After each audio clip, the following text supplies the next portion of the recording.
Desculpem esse atraso, foi bem um problema técnico, fiquei ilhada, literalmente, eu fiquei fora da reunião.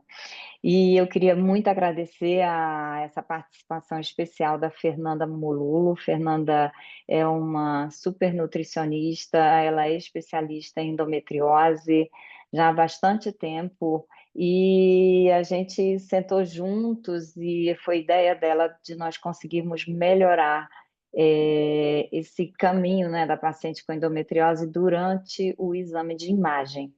Então, nós vamos tentar mostrar para vocês um pouco da importância do preparo intestinal hoje, né? E por que que ele é tão imprescindível, né? E eu acho que é tanto para ressonância quanto para ultrassonografia, é um aumento da eficiência do método de imagem no mapeamento da endometriose. A gente na ressonância, só para mostrar um pouquinho de todo o nosso esforço, a gente já colocou inteligência artificial na máquina para fazer com que esse mapeamento seja melhor, seja com mais resolução e o mais rápido possível, porque quem tem endometriose é um exame, assim, às vezes é difícil, então tem claustrofobia, é ansiedade, então com isso a gente consegue melhorar, né, a vivência da paciente na clínica, mas vamos direto que é o objetivo da aula, o preparo intestinal, sua importância e como fazer. Então, eu só queria colocar esse ponto aqui sobre como o preparo intestinal se tornou o ponto de mudança, né? O game changing para a endometriose no mapeamento, seja na ultrassonografia quanto na ressonância magnética. A gente já tem esses trabalhos aqui na literatura desde 2017 já mostrando isso. E aqui eu vou mostrar para vocês um exame de ressonância magnética. Essa paciente fez um exame em março de 23, uma ressonância sem preparo intestinal. Vejam que muitos artefatos, porque o preparo ele reduz os artefatos na pelve, reduz peristalse, você consegue ver com mais limite. E olhem essa lesão que ela tem, uma lesão de 1 centímetro no sigmoide, que era impossível de ser vista no exame anterior. Então, você realmente passa a ter melhor mapeamento, identificação das lesões com o preparo, seja na ultrassonografia quanto na ressonância magnética. Olha aí, a lesão muito bem delimitada. Então, isso já foi bem definido na literatura em relação ao ultrassom, em que esse trabalho agora de 2024, que é um guideline, né, de interpretação de endometriose, mostrando que como aumenta a sensibilidade para a ultrassonografia standard, que seria a ressonância standard, para uma ultrassonografia dedicada, uma ressonância dedicada. Então, chega a sensibilidade 100%, então enfatiza muito a necessidade do preparo.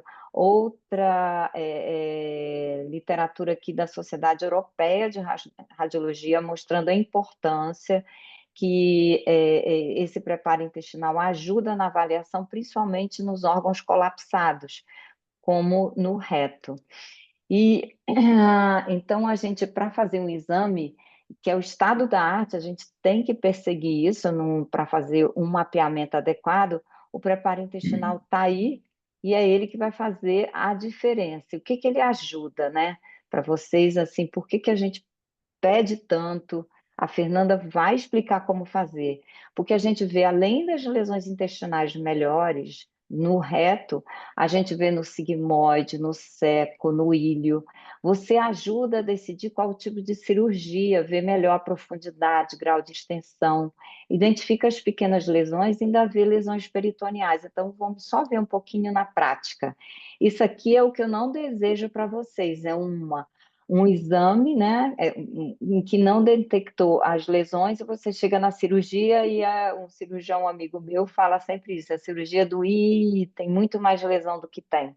Então, isso é principalmente importante na região perissecal. O preparo aqui é fundamental para você poder ver essa lesão. Olha, sem fezes você consegue ver essa lesão pegando a válvula iliocecal. Então, realmente essencial que isso seja feito. Aqui são outras lesões pequenas, então eu tenho uma lesão no ilho e tenho uma lesão no apêndice. Então, lesões pequenas nessas localizações, é importantíssimo o preparo intestinal, e o radiologista, a gente sempre tem que fazer uma pesquisa muito ativa, procurando. E aí você me pergunta, tá bem, Alice, mas paciente que não tem lesão intestinal, o que que adianta o preparo intestinal? Isso é uma jovem, 17 anos, vejam, sem preparo, vejam aqui no reto, plano sagital, isso tudo que está muteado, preto, e aqui no T1 todo heterogêneo com áreas brancas, isso tudo são fezes. Distende a ampola retal, a pelve fica totalmente heterogênea, você não consegue ver os limites e foi um exame normal. Veio para fazer a ressonância com a gente, com preparo intestinal, e você consegue ver as lesões nos ligamentos uterossacros, lesão peritoneal, e aqui está a lesão da paciente bem definida, e ela, no final, 2 anos depois, ela não teve boa resposta, sintomatologia persistente, foi para a cirurgia, aqui uma cirurgia bem com aspecto de imagem, uma falha peritoneal do lado direito, aqui, perdão, do lado esquerdo, a mesma imagem aqui na ressonância, e os dois ligamentos uterossacros bem comprometidos pela endometriose. Existe aí alguma controvérsia na literatura a respeito desse preparo, principalmente quando a gente fala fora do Brasil. É literatura americana que ainda não recomenda, mas isso eu acho que vai mudar pela participação dos brasileiros dentro da Sociedade de Radiologia Abdominal, e já é considerada a melhor prática pela Sociedade Europeia de Radiologia. Eu quis trazer isso para vocês saberem a razão de tanta discrepância que a gente tem da literatura com o resultado de endometriose fora do Brasil e no Brasil, tá? É, Dentre os preparos que são mais bem aceitos e que realmente vai mudar, a gente acha que isso vai mudar em breve nos Estados Unidos, é a dieta, que é o que a doutora Fernanda vai falar hoje. Agora eu vou interromper meu compartilhamento, dar o palco para ela, porque a gente vai precisar entender muito bem como essa dieta, uma dieta de 48 horas com baixa quantidade de fibras, e que realmente corresponde à melhor prática para fazer o melhor diagnóstico por endometriose. Fernanda, já parei o Aí sim. compartilhamento, tá? Ó, vou compartilhar minha tela aqui, mas antes de começar a falar um pouquinho sobre essa prática, isso tudo que você veio aí blindamente falando, vê se a tela está compartilhada. Acho que Tá tá, não tá? compartilhada, é só Tá, expandir. né? Lindamente falando, eu quero primeiro agradecer por essa oportunidade de a gente falar de um ponto que é extremamente doloroso, né? Eu falo doloroso porque a maioria das pacientes, quando chegam para desculpa, para ressonância, a primeira coisa que elas falam ou queixam provavelmente assim, eu tô com fome, eu tô com sede, eu tô com, né? Aquela questão toda da parte psicológica envolvida, porque já é um exame difícil do ponto de vista geral. Então, talvez de um diagnóstico, talvez ter a certeza que tem uma doença, porque muitas das vezes aquilo não é valorizada. E aí vem junto com isso tudo a questão da alimentação naqueles 48 horas antes. Então tem toda a ansiedade de entrar numa máquina, do processo, será que é verdade? Será que eu tenho alguma doença? E ainda chega a dieta. E aí, por experiência prática, né, Alice, por ter endometriose, por ter passado por isso algumas vezes, né, já fiz a ressonância várias vezes por causa da endometriose, para acompanhamento da minha doença, eu falei, gente, tem alguma coisa que não tá batendo, né, não funciona muito bem. Eu acho que a gente precisa pensar na paciente se sentindo confortável ali, né? E aí, a dieta vem no agregar a esse preparo, né, de toda essa beleza, de toda essa questão do preparo, de toda a importância dela, mas ela não precisa ser de uma forma negativa. Eu brinco que muitas das vezes aquela dieta, ela te deixa mais inflamada e você chega mais desconfortável lá do que desinflamada pensando na ressonância, né? Então, qual foi o objetivo inicial ali dessa questão do preparo intestinal? Quando a gente lê aquele preparo, a gente sabe que a gente precisa ter uma dieta pobre em fibra. E aí todo mundo pensa em fibra logo em alimentos integrais. E sim, os alimentos integrais eles têm maior teor de fibra, com certeza. Porém, a gente tem que pensar que além de ser pobre em fibra, ela não necessariamente precisa ser rica em farináceos. Porque muitas das vezes, quando a gente lê um preparo, até de exames mais simples de ultrassonografia, o que vem lá na escrita, a maioria das vezes, são industrializados, extremamente refinados, que isso, pensando em endometriose, com certeza não é o melhor. Então, a ideia da dieta pobre fibras é não necessariamente trocar para tudo branco, né? Então, eu troco o pão integral pelo pão branco, eu troco o biscoito integral pelo biscoito branco, porque não faz sentido, porque na verdade a gente precisa manter uma base com menos fibra, mas com mais comida de verdade. Então, a gente criou, né, a minha ideia de criar um preparo que não agrida tanto essa paciente, que ela não fique tão estufada, que ela não fique tão desconfortável, trabalhando um pouco dessa questão inflamatória e, ao mesmo tempo, preparando para a ressonância, que esse preparo é extremamente importante. Então, o que é importante sobre esse início de entendimento sobre a preparo para a ressonância? Alimentos pobres em fibras são aqueles mais com carboidratos mais simples. Então, batata, cenoura, inhame, alimentos como arroz, a gente pode usar. As proteínas, de forma geral, ela não tem fibra, né? Então, ela só tem proteína. É claro que as proteínas mais magras, porque a gordura também atrapalha. Então, ter alimentos, né, proteínas mais magras. As frutas com menor teor de fibra. Então, banana, maçã sem casca, pera sem casca. E os laticínios é uma questão muito individualizada. Como esse preparo ele não é individualizado, ele tem que estar presente ali de uma forma que a paciente tenha opção. Mas a paciente, quando não tolera leites derivados, o ideal é a gente não usar. Porém, os iogurtes, os leites sem lactose, pode ser uma opção interessante para essas pacientes ou até mesmo os leites vegetais com baixo teor de fibra. E aí, por que eu estou falando dessas opções dos lácteos, até das proteínas? Porque a tendência, quando a gente olha um preparo para ressonância, né, um preparo intestinal com baixo teor de fibra, é a paciente não consumir proteína. Então, ela fica fraca, ela sente fome, ela fica ansiosa para mastigar, ao mesmo tempo para comer alguma coisa mais que eu chamo de robusta, né? Isso dá um desconforto. Então, as proteínas elas podem ser usadas avaliando a tolerância e tem que ser proteínas mais magras, tá? E aí, dentro disso, exatamente o que eu falei há pouco tempo, eu escrevi esse slide porque faz muito sentido. A sensação de falta de volume nas refeições, né? O medo de passar fome quando vê aquele preparo. A gente tem que pensar em substituir aquele monte de farinha, então biscoitos brancos, sem, né, fibra, por aipim, por tapioca, por inhame. Aí existe até opções de biscoitos com baixo teor de fibra, que também não tem a questão da farinha branca, né? Que muitas das vezes causa mais desconforto nessa mulher com endometriose. Então, biscoito polvilho, aquela torrada de arroz que eu sei que quase ninguém gosta, mas dá para ser usada porque é arroz branco, então a gente tem pouco teor de fibra, até mesmo arroz. Então, você consegue usar os alimentos que têm pobre fibra, mas que não necessariamente só seja pão branco e biscoito branco. E aí um ponto que eu chamo bastante atenção nessa questão do preparo é a questão da água, a hidratação. Porque quando a gente tem um preparo alimentar, a gente associa o preparo alimentar com o uso dos laxantes. E muitas das vezes a mulher fica tão preocupada ali com medo de não comer ou comer certo ou errado, ela esquece de beber água e se hidratar. Então, água de coco, chá, a própria água, ela é extremamente importante para o paciente não chegar lá para a ressonância até desidratada, né? Porque fez o preparo, usou o laxante e fica ali desconfortável. E existem alguns isotônicos que podem ser usados. Existem muitos isotônicos aí no mercado. Eu falo que alguns isotônicos, em vez de ajudar, eles podem piorar. Porém, dependendo do momento de vida que a pessoa tem, custo financeiro, ele pode ser uma boa para utilizar naquele momento ali de mais necessidade, já que está com uma diarreia muito importante, dependendo do uso do laxante, tá? Mas algumas marcas mais interessantes é o Django, eu até coloquei no preparo da fonte de imagem, porque ele tem um custo um pouco mais elevado, mas é uma opção.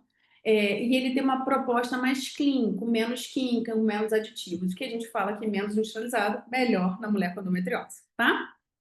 E aí, dentro disso, eu falei da proteína, eu chamo a atenção em relação à proteína, porque é ela que me dá sustentar, né? Que me dá me faz sustentar, me sentir que eu estou satisfeita. Então, a gente pode usar lá frango, com pouco óleo, um peixe, a gente pode usar ovo cozido. Apesar da gema ter um pouco de gordura, essa gordura não é ela que faz com que o preparo não seja bem feito, que a gente tenta reduzir fibra e reduzir um pouco de gordura.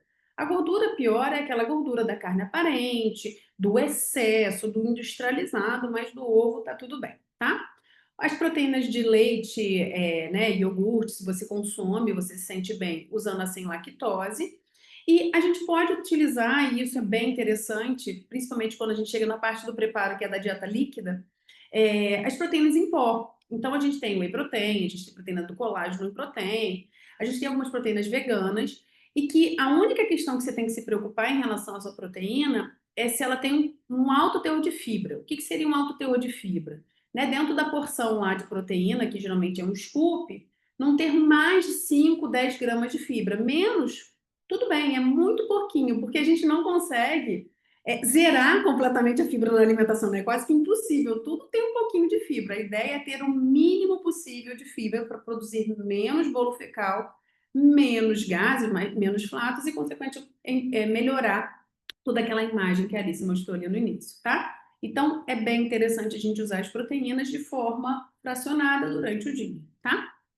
E aí a ideia dessa mudança do preparo é como se fosse um preparo anti-inflamatório, porque o preparo antigamente, né, da maioria dos preparos para ressonância de endometriose, tem um teor muito, uma característica muito inflamatória. Então a paciente come pão branco, ela come biscoito branco, ela come macarrão branco, né, com glúten, ela não bota proteína, ela não consome fruta, ela não bebe água, ela não toma chá e pronto. Então fica o dia inteiro nisso, biscoito, pão, macarrão e acabou. Então a gente trocar esse biscoito por uma tapioca, por um aipim, por uma batata inglesa, o almoço e o jantar também, botar ali as raízes, até usar o macarrão sem glúten, por isso que eu escrevi essa opção, porque a pessoa fica com medo se pode usar, acha que não pode, o macarrão sem glúten quase não tem fibra, faz com que ela chegue mais confortável, com menos distensão de abdômen, principalmente se ela é muito sintomática a esses alimentos, e consequentemente ela tem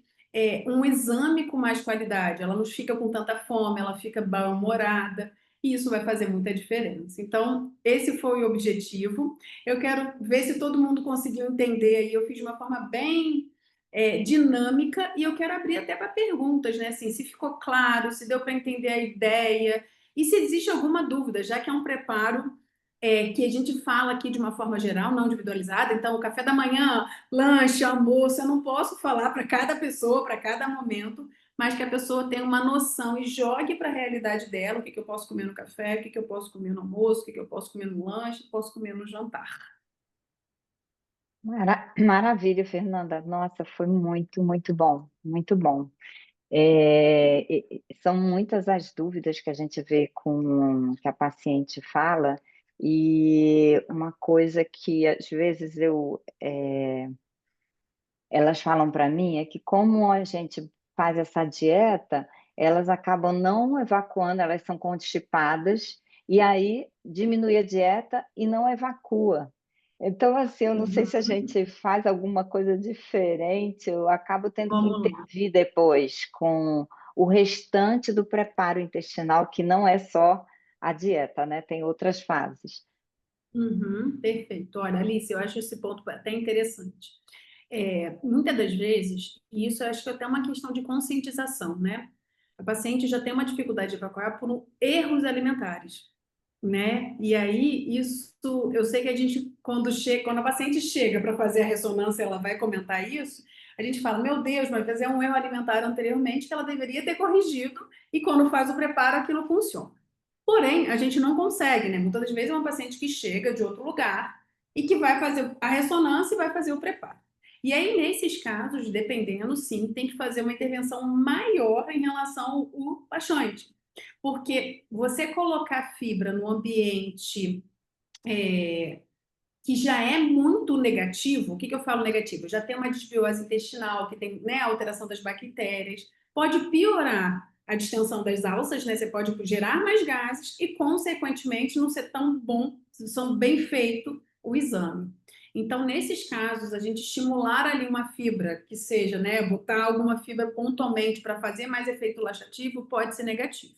O que, que pode deixar bem claro, eu acho que é interessante a gente estimular para todo mundo? O consumo de água. Porque muitas das vezes ela está constipada por falta de água, né? É água, é movimento, porque o intestino ele precisa de fibra, ele precisa de água, ele precisa de movimento e bactéria. Se esses três aqui estão mais ou menos, e aí pensando no preparo ali previamente, né?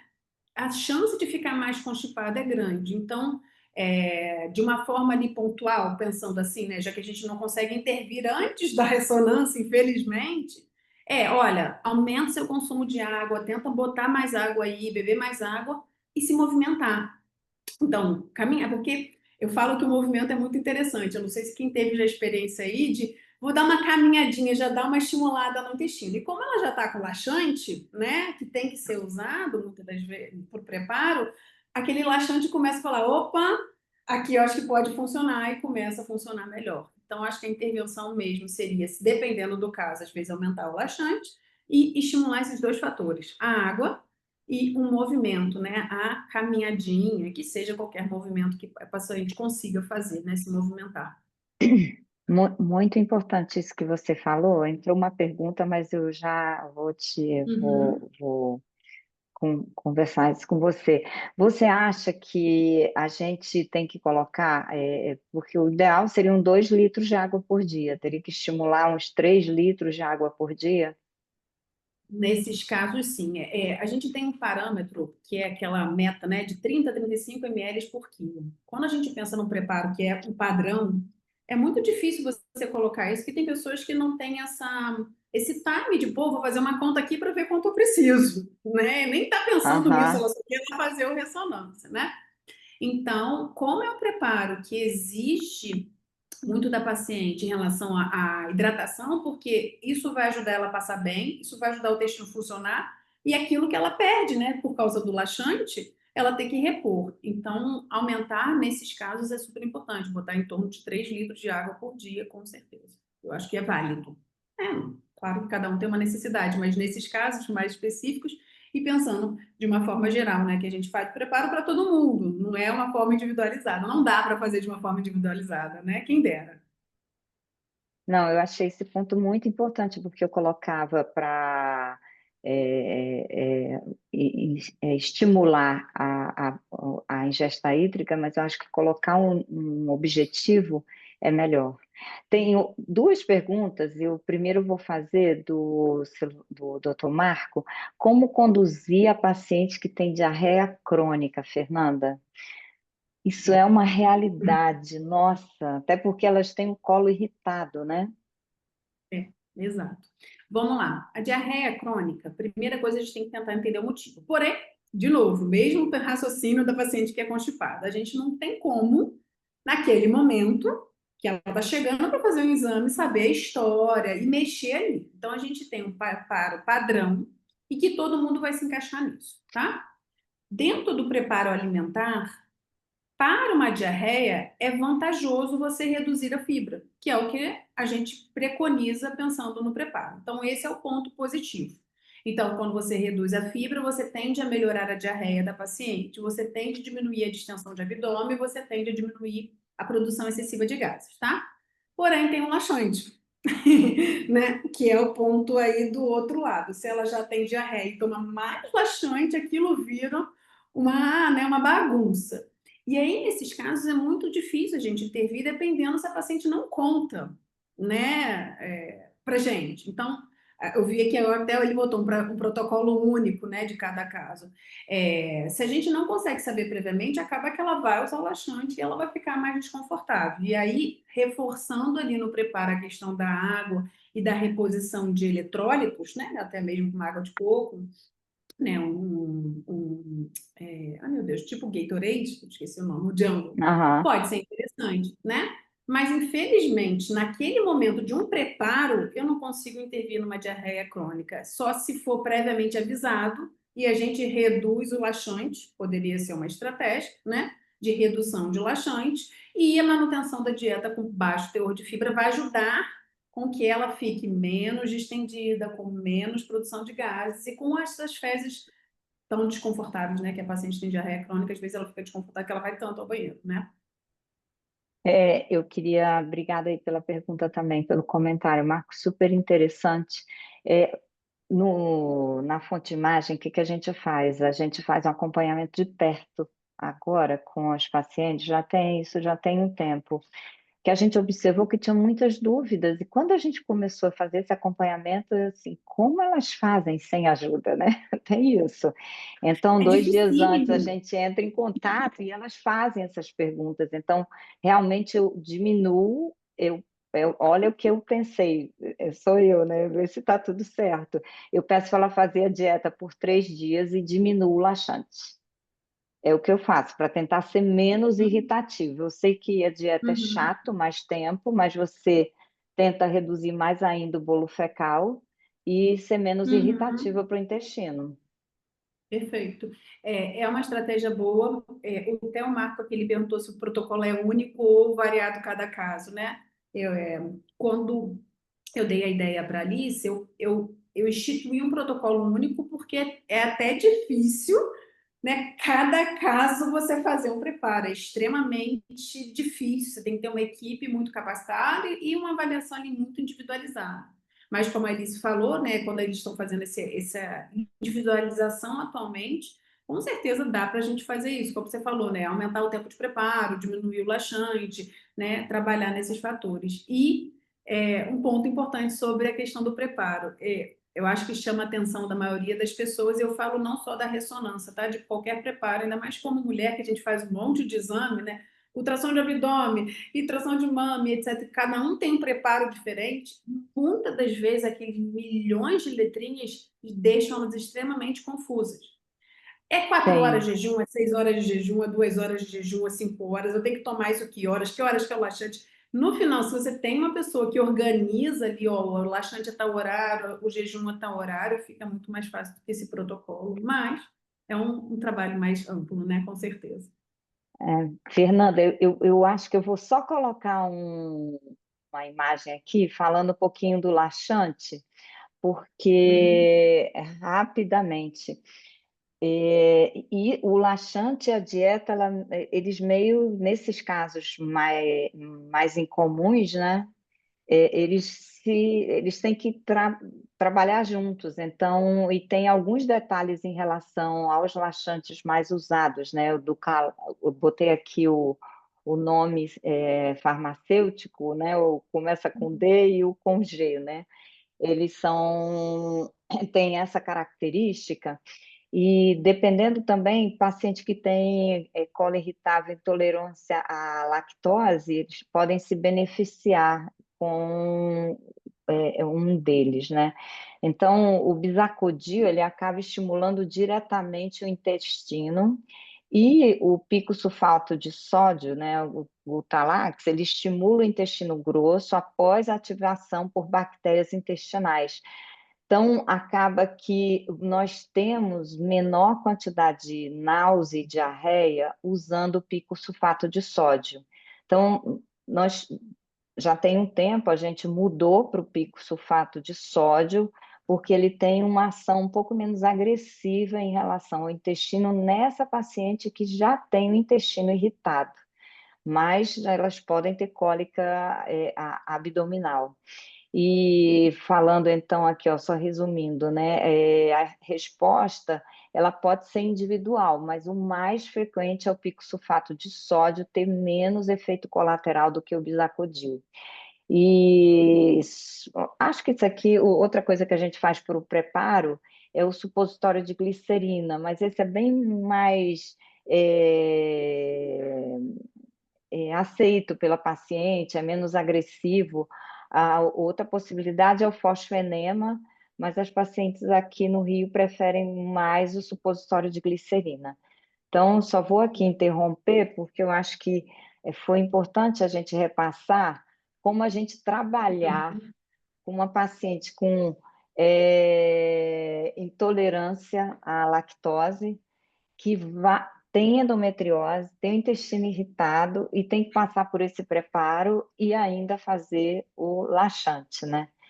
Então, Perfeito. nós tínhamos, respondendo de novo ao Marco, colocado, se você tem intolerância, por favor, entre em contato, mas aquilo virou um absurdo tão grande, porque as pessoas ficaram com dúvida como que é a intolerância, então a gente teve que não especificar no texto e tentar pegar nos detalhes do dia a dia.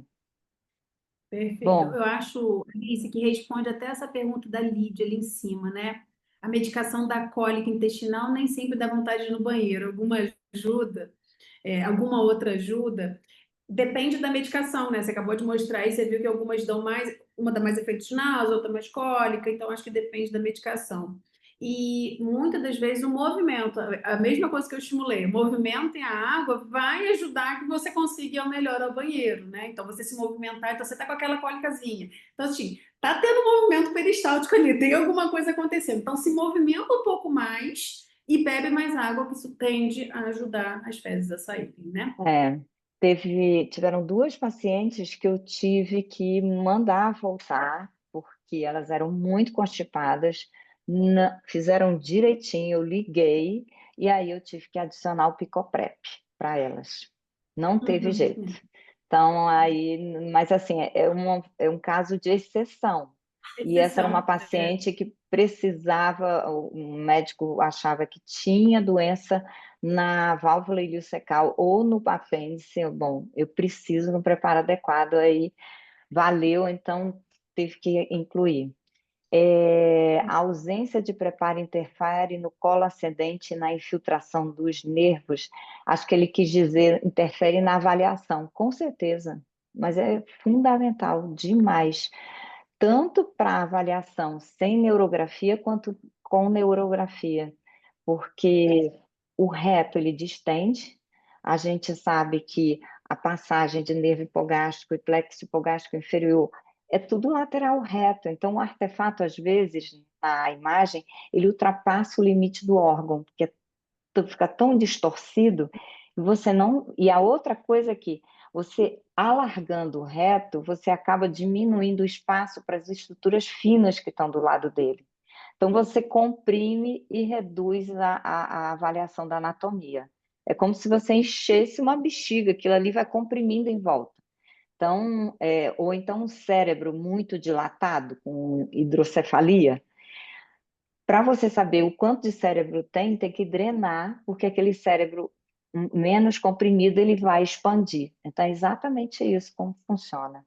Tem mais pergunta, não tem? Tem mais duas, aham. Então, fala aí para gente. Então, está falando da paciente com tendência à hipotensão, reação vasovagal, tem medo de passar mal com preparo intestinal e jejum. Alguma alternativa? Pois é.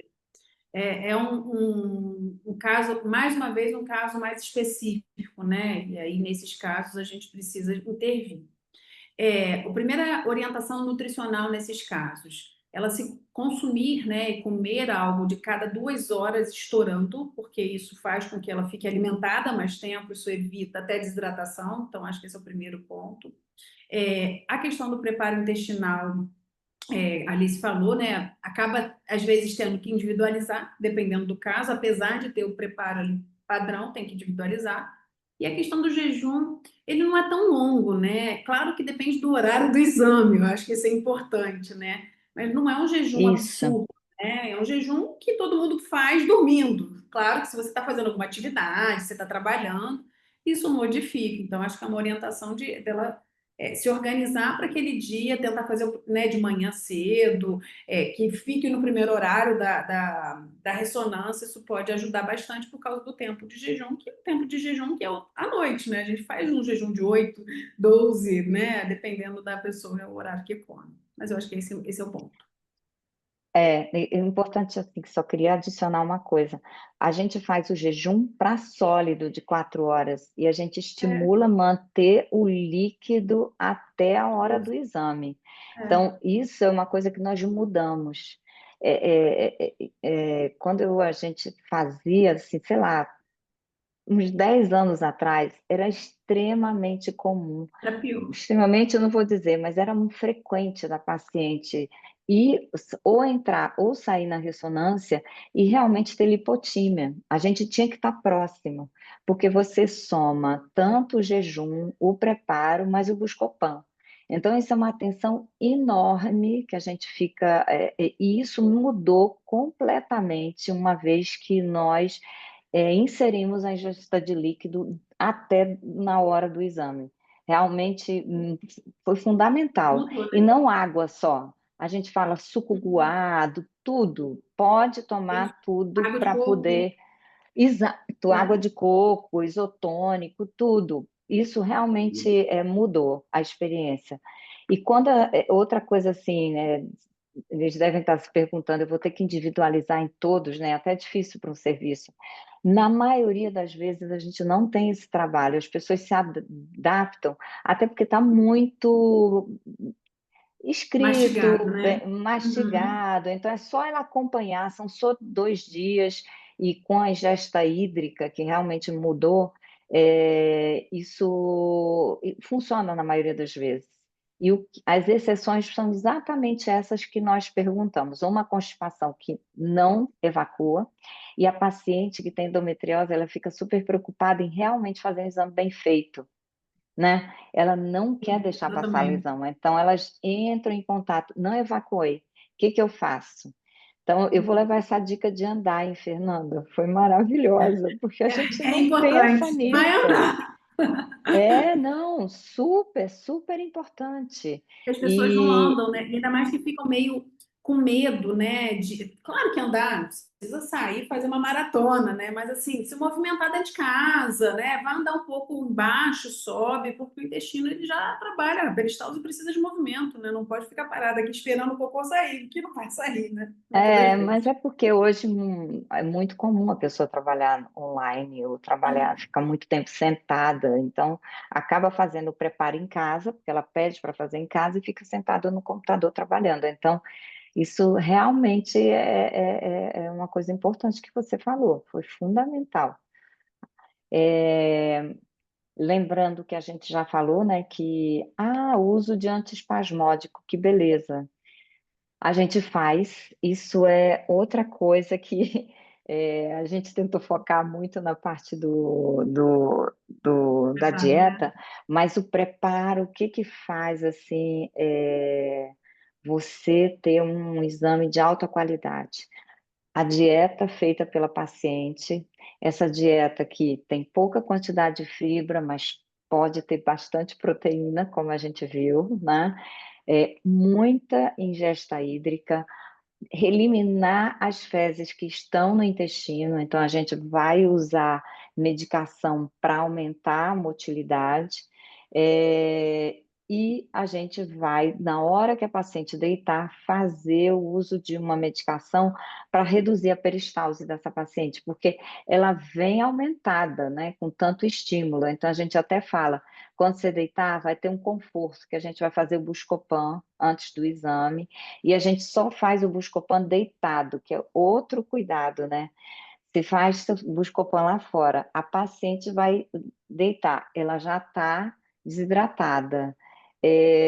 Isso tudo vai Tá? promover uma lipotímia. Então, assim, nunca mais a gente fez, isso já tem também mais de 10 anos, o Buscopan é feito na sala depois que a paciente deita. Então, faz e a administração bem lenta. Aí, com isso, você reduz o peristalse, tanto intestinal quanto uterino, e aí o exame fica de alta qualidade. Porque tudo tem que estar parado para você ver o que é pequeno. Acho que para vocês terem ideia, hoje a gente procura lesão de 5 milímetros. Então, assim, e isso às vezes é pequenininho, mas pode importar, né? Às vezes é só aquilo que está dando dor, tem uma localização mais lateral, mais próximo de nervo, não é incomum. Então, você precisa que o ambiente esteja domado, vamos dizer, é literalmente a pelve domada, para você ter um exame de qualidade, fazer um mapeamento adequado. Acho que isso é bem É, importante. eu posso fazer E, uma contribuição, acho que vai fazer sentido por favor. nisso e vai responder uma pergunta do Marco ali, acho que foi do Marco que perguntou a associação da endometriose com intestino irritável, né? O que que a gente percebe? percebia, né? Eu acho que a Alice já está tendo alguns feedbacks, a gente tem pouco tempo dessa mudança do preparo. A paciente, ela já tem principalmente que tem intestino irritável, ela já vem de uma carga de estímulo muito grande pela questão alimentar, pelo intestino irritável previamente. Então, se você bota uma alimentação rica em farináceos, com baixo teor de proteína, com muito lácteo, ela chega lá como se tivesse com o intestino gritando, né? Então, até para acalmar ele, é mais É difícil. verdade. Então, você já modulando isso, usando menos farináceos, botando mais comida de verdade, usando o menor teor de fibra, mas tentando dentro do menor teor de fibra ser menos industrializado, ele chega mais calmo, ele chega menos irritado, essa é a palavra, né? Mesmo com laxante, que dá uma irritada, né? Infelizmente. Mas mesmo com laxante. Então, essa eu acho que é uma contribuição. E existe associação, né, da endometriose com o intestino irritável, sim, bem comum, né? A gente vê.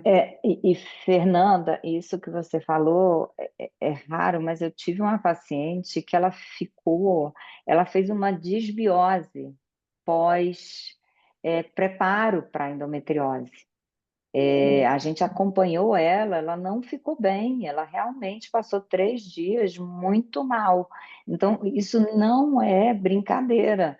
Esse cuidado todo que a gente está tendo de revisar, de você fazer uma dieta realmente menos irritativa, porque é uma paciente já muito, é um ambiente inflamatório abdominal, e você Já tá, né? Já tá adiciona, já inflamado, né? está lá. Então, realmente, isso é muito importante você saber fazer de uma forma adequada, para não piorar e, e elas passarem por isso. E eu via que quem tinha mais suscetibilidade para ter esse tipo de comportamento eram as pacientes magras. Era Interessante. impressionante a associação delas chegarem, ai, Uhum. doutora, eu passei mal demais. Então, Vou assim, preparar.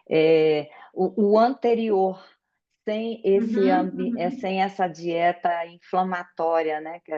Isso uhum, uhum. realmente, Acho que isso fez uma mudança grande da chegada das pacientes. Elas já não reclamam mais tanto. Isso, e você aumentar também o dia, porque você fazer só um dia só, acaba uhum. que você ainda tem muito bolo fecal, quando o laxante vem, aquilo dá mais cólica, né? Dá mais cólica, dá Então, mais dor, né?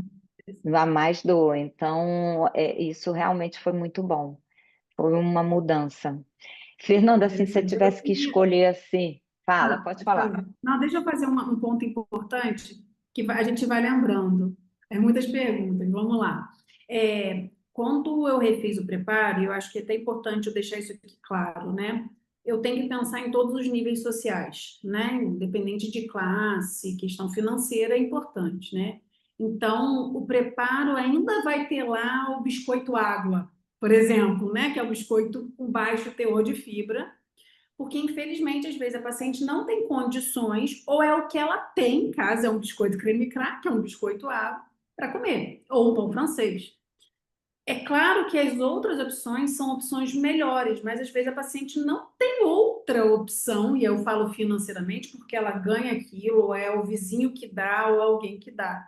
Então, não quer dizer que a gente não possa consumir, né, e deixar ali, porque às vezes não tem. E aí, se a gente botar um preparo que tem um custo mais alto, a paciente vai falar assim, meu Deus, mas onde eu vou comprar isso? Como que eu vou ter isso? Então, quando eu reformulei o preparo da fonte mágica, eu pensei nos dois lados, né? Num lado que você agrega a questão inflamatória, e claro que a batata é muito mais barata do que um biscoito, né? Teoricamente, mas às vezes a pessoa não tem batata em casa. Eu tenho que pensar nisso. A pessoa só tem um biscoito que ela ganhou numa cesta básica, né? Enfim. Então, não tem tapioca. Ela tem biscoito, água, mas ela não tem tapioca, porque a tapioca pode ser mais cara, ainda mais que atualmente está mais cara a tapioca do que um biscoito, né? Então, para deixar isso bem claro que não é que eles estão excluídos, né? Que não possa, porque tem que estar ali, porque a pessoa às vezes não tem condições financeiras de comprar uma tapioca, veja um biscoito água e o biscoito água vai entrar ali. Tá tudo bem, tá? Não, foi maravilhoso, foi uma mudança muito boa. Me sinto agora protegida e protegendo as pacientes. Com Eu certeza, para agradeço. elas terem Eu uma vida, agradeço. uma experiência melhor, né, durante esse exame que é tão importante para vocês, para nós, para todas elas, né? Todo mundo, né? Fernanda, É, para todas é, elas. eu queria muito agradecer sua participação a todos aqui. Pedir desculpa que eu realmente demorei, mas eu acho que foi muito bom. Aproveitei demais. Tirei muitas dúvidas, adorei. Não sei se Que vocês bom. querem abrir o vídeo para a gente poder fazer uma foto antes de fechar, sair da reunião. É, Eu vou tirar uma foto aqui também. Tá bom, mas eu recorto Deixa a aqui, galera ó, abrir o pra vídeo aí, se gente. quiser, né? É. Aí, que maravilha. Abre o vídeo aí pra gente. Ó, vamos lá. Um, dois, três e... Maravilha. Obrigada. Eu vou colocar pra gente, viu? Muito obrigada a Obrigada. todas. Tudo de bom para vocês, viu? Obrigada. Foi Obrigada. excelente. Obrigada, Obrigada, Alice, pelo Fernanda. convite e que a gente converse mais sobre isso. Eu acho bem importante. Exato, muito bom. Tá ótimo. Beijos, Boa noite, beijos para pessoal. Tchau, vocês. Boa tchau. noite. Tchau.